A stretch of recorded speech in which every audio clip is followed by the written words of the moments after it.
అందరికీ నమస్కారం. ముందుగా గట్టిగా ఒకసారి జనసేన టీడీపీ ఐక్యత, జనసేన టీడీపీ ఐక్యత, జనసేన టీడీపీ ఐక్యత, నారా చంద్రబాబు నాయుడు గారి నాయకత్వం, పవన్ కళ్యాణ్ గారి నాయకత్వం. అందరికీ నమస్కారం. నా పేరు గేదెల రిషివర్ధన్, సాలూరు నియోజకవర్గ జనసేన పార్టీ ఇన్ఛార్జిని.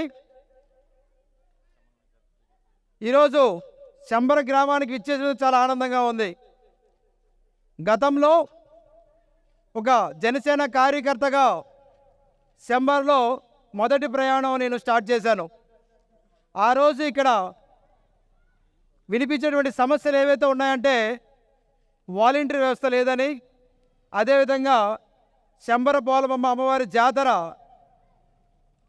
ఘనంగా జరగట్లేదని, ఇతరితర చిన్న చిన్న సమస్యలు ఉన్నాయని తెలియజేయడం జరిగింది. ఆ రోజుల్లోనే శంబర వాలంటీర్ వ్యవస్థ కోసం కలవని నాయకులు లేదు, కలవని అధికారులు లేదు, మొరబెట్టుకున్న రోజే లేదు.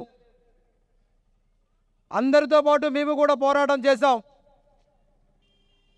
శంబర్లో వాలంటీర్ వ్యవస్థ రావాలని అవకాశం వచ్చిన ప్రతి వేదిక పైన మేము గొంతెత్తి నినాదాలు చేశాం. మండల స్థాయి మీటింగ్లే కాదు, నియోజక స్థాయి మీటింగ్లో కూడా, జిల్లా స్థాయి మీటింగ్లో కూడా మేము ఈ యొక్క శంబర వాలంటీర్ వ్యవస్థ కోసం గట్టిగా పోరాడాం. భగవంతుడి దయ వల్ల అందరికీ మంచి జరగాలని వాలంటీర్ వ్యవస్థని కొట్లాడి సాధించుకున్నాం. వాలంటీర్ వ్యవస్థను అయితే కొట్లాడి సాధించుకున్నాం, కానీ అరాచకం మాత్రం అలానే ఉండిపోయింది. పెన్షన్లు రావట్లేదు, చేయూత రావట్లేదు, అమ్మఒడి రావట్లేదు, రైతు భరోసా రావట్లేదు అంటున్నారు. ఇంకా రావట్లేదు ఎందుకు అంటున్నారంటే మేము టీడీపీ వాళ్ళమని, మేము జనసేన వాళ్ళమని, మేము వారి వెనక తిరగట్లేదని చెప్పేసి మా యొక్క పథకాలన్నీ ఆపేస్తున్నారని అంటున్నారు. ఒకసారి గుర్తుపెట్టుకోండి, ఇది జగన్మోహన్ రెడ్డి జోబులోంచి ఇచ్చేటటువంటి డబ్బులు కాదు, మన సొత్తు. మనం కట్టే పన్నుల నుంచి, మన నుంచి పీడుకున్నటువంటి డబ్బులే మనకి తిరిగి ఇవ్వడానికి ఎందుకు నొప్పో నాకు అర్థం కావట్లేదు. ఒక్కసారి గమనించండి, ఈరోజు శంబర పోలమ్మ అమ్మవారి జాతర అంటే ఉత్తరాంధ్రలోనే అతిపెద్ద కొలువైన అమ్మవారి జాతర. 10 వారాల పాటు ఎంతో ఘనంగా జరిగేటువంటి ఈ అమ్మవారి జాతరని తూతూ మంత్రంగా నడిపేస్తున్నారు. గమనించండి ఒకసారి, పక్కపక్కనే చిన్న చిన్న జాతరలు కూడా ఘనంగా నిర్వహిస్తున్నాం, కానీ ఈ యొక్క జాతరకు మాత్రం సరైన సదుపాయం ఉండదు. వచ్చే భక్తులకి రోడ్లు సరిగా ఉండవు, బస్సు సౌకర్యం సరిగా ఉండదు. భక్తులు వెళ్తున్నారంటే వాళ్ళకి దాహం వేస్తే మంచినీళ్ళు ఇచ్చే ఈ కమిటీలు ఉండవు. భక్త మహాశయులకి ఎటు చూసినా అడ్డంకులే. మరి శంబర జాతరని హైలైట్ చేయడానికి ఏం చేస్తున్నారు ఈ నాయకులు అంటే, అమ్మవారికి అతి దగ్గరలో వైన్ షాపులు పెడతారు, అమ్మవారికి అతి దగ్గరలో వైన్ షాప్ పెడతారు. అయ్యా ఏమైనా తీర్థ ప్రసాదాలా దేవుడి దగ్గర పెట్టడానికి? వచ్చే భక్త మహాశయులు మన శంబర పండగ, మన జాతరని ఉత్తరాంధ్ర మొత్తం చేసుకుంటుంది కదా, మన అమ్మవారిని ఉత్తరాంధ్ర మొత్తం కొలవడానికి ఇష్టపడుతున్నారు కదా, మన అమ్మ దగ్గరికి ఆశీస్సులు తీసుకోవడానికి వస్తున్నారు కదా, వారందరికీ కూడా మరి సరైన సదుపాయాలు కల్పించాలని ఇంకిత జ్ఞానం కూడా మీకు లేదా అని అడుగుతున్నా నేను. ఎంతటి దౌర్భాగ్య ఉందంటే, ఏముందలే 3 రోజుల పండగ పోతే అంతా సర్దుకుపోతాలని. ఈ 3 రోజుల పండగ కోసం 100 ఏళ్ళు జీవించాలని ఆలోచించి ఆశీర్వాదం కోసం వస్తారయ్యా మన ఊరు. మన ఊరికి వచ్చే అతిథుల్ని ఎలా గౌరవించుకోవాలి మనం ఒక్కసారి గమనించండి. ఎక్కడ కూడా సరైన సదుపాయాలను కల్పించకుండా అమ్మవారికి వచ్చేటువంటి ముడుపులని గవర్నమెంట్కి పంపిస్తున్నారో తప్ప వారి నుంచి రావాల్సినటువంటి అభివృద్ధి పనులు మాత్రం అలానే ఉంచారు. ఈరోజు శంబర పండుగ అనగానే ఎంతో ఉత్సాహంతో ఎదురు చూస్తుంటారు. ఏటా ఒక్కసారైనా మన గ్రామానికి ప్రతి భక్తుడు విజిట్ చేస్తారు, వస్తారు. వారి కోసం సరైన సదుపాయాలు లేవు. అలాగే ఈరోజు జగన్మోహన్ రెడ్డి గారు పెన్షన్లు 3,000 రూపాయలు పెంచామంటున్నారు. కొత్తగా పెన్షన్లు పెట్టుకున్న వాళ్ళకి ఎవరికైనా వచ్చాయా ఈ నెల అని అడుగుతున్నాను నేను.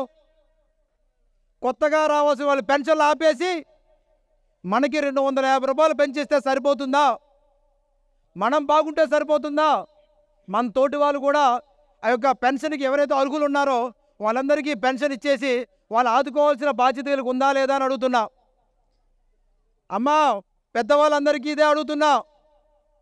పెద్దమ్మలు, మీకు అందరికీ చేయూత ఇస్తున్నాడు అన్నారు.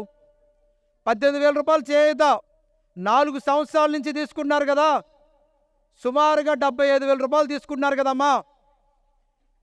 ఈ యొక్క చేయూత రాకముందు మనం ఎలా బ్రతికాం, చేయూత వచ్చాక ఎలా బ్రతుకుతున్నాం ఒకసారి ఆలోచించండి.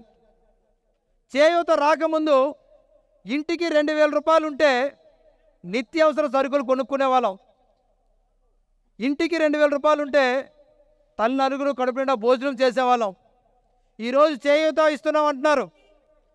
కనీసం ఒక కుటుంబానికి ఆ తల్లి నలుగురు కూడా కడుపు నిండా భోజనం చేయాలంటే ఈరోజు 10,000 రూపాయలు పల్లెటూరులో ఉన్నాం, సరిపోవటం లేదు. చూడండి ఒకసారి, నిత్యావసర సరుకులు ఆకాశాన్ని అంటే పప్పుల రేట్లు, ఉప్పుల రేట్లు, అన్ని రేట్లు పెరిగిపోయాయి. ఎందుకు పెంచారయ్యా అంటే మరి ఇస్తున్నాం కదా చేయూత అంటున్నారు.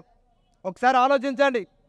18,000 రూపాయలు చేయూత ఇస్తున్నాడు, మన దగ్గర నుంచి 3 ఇంతలు సుమారుగా 50,000 రూపాయలు వసూలు చేసుకుంటున్నాడు. ఒకసారి గమనించండి. చేయూత తీసుకున్న ఆడవాళ్ళందరికీ ఇదేనా శబదం? అమ్మా, మీ అబ్బాయి వచ్చాడు ఇక్కడికి, మీ కొడుకు వచ్చాడు, ఇదిగోండి మన శంబర నడిపట్టులోని అడుగుతున్నాను. 4 సంవత్సరాల నుంచి చేయూత తీసుకుంటున్న తల్లులారా, సుమారుగా 75,000 రూపాయలు తీసుకుంటున్న తల్లులారా, ఇప్పుడు మీ అకౌంట్లో ఎంత ఉందో ఒకసారి చూడండి అమ్మా. చేయూత రానప్పుడు మనం బ్రతికాం, ఉన్నప్పుడు అలానే బ్రతికాం కదా. మరి వచ్చిన 75,000 రూపాయలు ఏం చేశారో ఒకసారి ఆలోచించండి అన్న. కనీసం వచ్చిన 75,000 రూపాయల్లో కనీసం 75 రూపాయలైనా అకౌంట్లో మిగిలాయా అని అడుగుతున్నాను నేను. నిలువు దోపిడీ చేస్తున్నారు, ఇస్తున్నట్టుగా ఇస్తున్నారు, లాక్కోవాల్సింది 3 ఇంతలుగా లాక్కుంటున్నారు. ఒకసారి గమనించండి. అమ్మ ఒడి ఇస్తున్నామని అంటున్నాడు, అమ్మ ఒడి ఇస్తున్నాడు, నాన్న బుడ్డీ కింద తీసుకుపోతున్నాడు. ఎప్పుడైనా చూసామయ్యా ఇలాంటి లిక్కర్స్? ఆరోగ్యాలు చెడిపోయే విధంగా పనికి మాలిన బ్రాండ్లు పెట్టేసి అమ్మేసి మన ఆరోగ్యాలతో చెలగాటం ఆడుకుంటున్నారు ఈ ముఖ్యమంత్రి. ఒకసారి గమనించండి. అదే చంద్రబాబు నాయుడు గారు, పవన్ కళ్యాణ్ గారు యొక్క ప్రభుత్వం స్థాపించినట్టయితే మహిళలందరికీ కూడా ఈరోజు ఏదైతే 1,000 రూపాయల నుంచి 1,100 వరకు గ్యాస్ సిలిండర్ తీసుకుంటున్నారో, చంద్రబాబు నాయుడు గారు, పవన్ కళ్యాణ్ గారు ప్రభుత్వం వస్తే 500 రూపాయలకే గ్యాస్ సిలిండర్ మనకు వస్తుంది. ఒకసారి గమనించండి. అమ్మా, డ్వాక్రా మహిళలారా, ఒక్కసారి వినండి. గతంలో చంద్రబాబు నాయుడు గారి ప్రభుత్వంలో డ్వాక్రా మహిళలకి ఎలాంటి రుణాలు వచ్చాయో, ఎంతమందికి రుణమాఫీలు అయ్యాయో, ఎన్ని స్కీములు, ఎన్ని పథకాలు తీసుకొచ్చారో ఒకసారి ఆలోచించండి. ఈరోజు ఆ పథకాలన్నీ లేవు, ఆ స్కీములన్నీ తీసేశారు. ఒక్కసారి మళ్ళీ గమనించండి. చంద్రబాబు నాయుడు గారు, పవన్ కళ్యాణ్ గారి యొక్క ప్రభుత్వం రాగానే డ్వాక్రా మహిళలకి అదే స్కీములు, అదే పథకాలు మళ్ళీ అమలవుతాయని సగర్వంగా మీ ముందు నేను చెప్పగలుగుతున్నాను. అదేవిధంగా ఈరోజు మనకి రేషన్ వస్తుంది. అయ్యా, మాకొచ్చే బియ్యం, మాకొచ్చే పప్పులు, మాకొచ్చే నూనెలు నాణ్యతమైనవి ఇస్తే చాలయ్యా. బల్లుల మీద తీసుకొస్తే నాణ్యత వచ్చినట్టు కాదయ్యా. వాహనం మీద మన యొక్క కిరాణా సామాన్లు తీసుకొస్తే నాణ్యత వచ్చినట్టు కాదు. అదే చంద్రబాబు నాయుడు గారు, పవన్ కళ్యాణ్ గారు ఉమ్మడి ప్రభుత్వం వస్తే ప్రతి గృహిణికి నెలకి 1,500 రూపాయల నుంచి 3,000 రూపాయల వరకు, సుమారుగా 3,000 రూపాయల వరకు మీ ఖాతాలో ప్రతి నెల వేసి మీకు నచ్చిన సరుకులు, మీకు నాణ్యత నచ్చినటువంటి సరుకులని, నిత్యావసర సరుకులు ప్రతి ఇంటికి మీరు కొనుక్కొని మీ కుటుంబాన్ని పోషించుకునే అవసరం ఉంది. ఒకసారి గమనించండి. అదేవిధంగా ఆడ మహిళలు, అమ్మా, ఈరోజు ఆటో ఎక్కామంటే 30 రూపాయల నుంచి 40 రూపాయల వరకు ఛార్జీలు. తప్పు, వాళ్ళనే అనలేం. ఎందుకంటే పెట్రోల్ ధరలు, డీజిల్ ధరలు పెరిగిపోయి ఈ రోడ్లలో ఈ బళ్ళు తిప్పుతుంటే ఆయన వాహన మిత్ర ఇచ్చి 10,000 రూపాయలు ఇస్తే ఈ రోడ్లు బాగు చేయకపోవడం వల్ల సుమారుగా 50,000 రూపాయలు సంవత్సరానికి ఆటో వాళ్ళకి ఖర్చు అవుతుంది.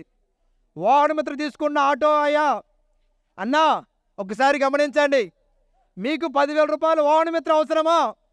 చక్కనైన రోడ్లు అవసరమా? ఈ రోడ్లలో ఈ కుదుపుల్లో మనం బళ్ళేసుకొని వెళ్తుంటే ఇంటికి తిరిగి వచ్చేంత వరకు మనకు గ్యారంటీ ఉందా అని అడుగుతున్నాను నేను. మన ప్రాణాలకు ఏమైనా గ్యారంటీ ఉందా అని అడుగుతున్నాను. ఎన్ని గోతులు, ఎంత దారుణమైన స్థితిలో ఉంది రోడ్లు ఒకసారి గమనించండి. అదే ఆటో మహిళ ఎక్కాలంటే 30 రూపాయల నుంచి 40 రూపాయల వరకు ఛార్జీలు అవుతున్నాయి. అదే జనసేన పార్టీ తెలుగుదేశం పార్టీ వస్తే ఉచిత బస్సు మహిళలకు ఇస్తున్నాం. మహిళలందరూ గమనించండి, ఏంటి కోకమ్మ కోరికలు కోరుస్తున్నాడు, ఉచిత బస్సు ఎలా ఇస్తావా అని. ఒక్కసారి పక్క రాష్ట్రంలో చూడండి, పొరుగు రాష్ట్రం కర్ణాటకలో చూడండి, ఉచిత బస్సు ఇచ్చిన తర్వాత ఎక్కడైనా ఇబ్బందులు రావడం చూసావా? ఒక్కసారి గమనించండి. అమ్మా మీ చేతుల్లోనే ఉందమ్మా మన ఆంధ్రప్రదేశ్ భవిష్యత్తు, మీ చేతుల్లోనే ఉంది. ఎందుకంటే ఈరోజు ఎంతో అపురూపంగా పెంచుకున్న మీ బిడ్డలకి భవిష్యత్తు లేకుండా చేశారయ్యా.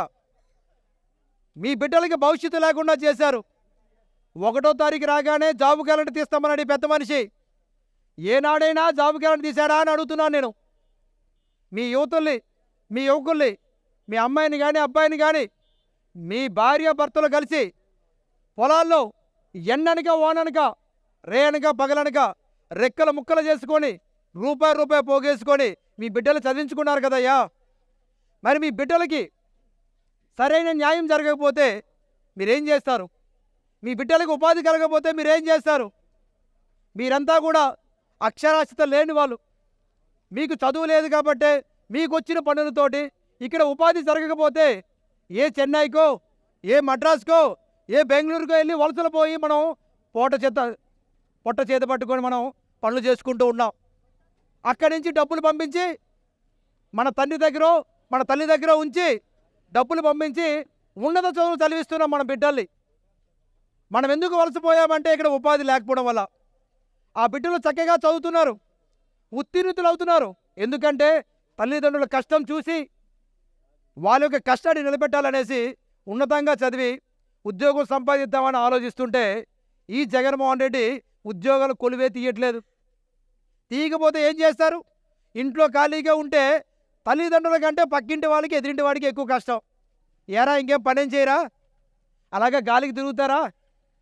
ఇక్కడ ఉన్న వాళ్ళందరం కూడా డిగ్రీలు కంప్లీట్ అయ్యి చదువుకున్న వాళ్ళమేనయ్యా. మాకేమైనా సరదానా రాజకీయాలు చేయడం?